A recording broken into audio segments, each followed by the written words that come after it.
საჰაერო განგაში, სოჭში, სადაც პუტინის სადისკუსიო კლუბის შეხვედრაზე სპიკერი იყო, ქალაქს უკრაინულმა დრონებმა შეუტია ისმოდა სირენების ხმა. ადგილობრივმა ხელისუფლებამ დრონებით თავდასხმის საფრთხის შესახებ მოსახლეობა წინასწარ გააფრთხილა და მოუწოდა ფანჯრებს მორიდებოდნენ.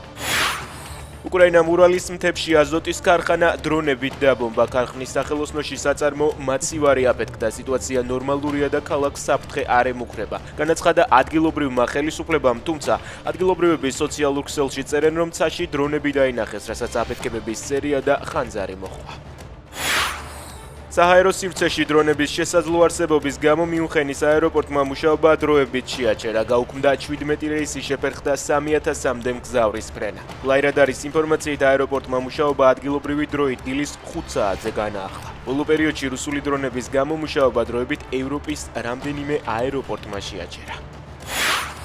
გასულ ღამეს რუსეთმა დონეცკის, ხარკოვისა და ხერსონის ოლქებზე იერიში მიიტანა და იღუპა 1 და დაშავდა 11 მოქალაქე. დაბომბვის შედეგად დაზიანდა მრავალსართულიანი საცხოვრებელი კორპუსი, კერძო სახლები და სხვა სამოქალაქო ინფრასტრუქტურა.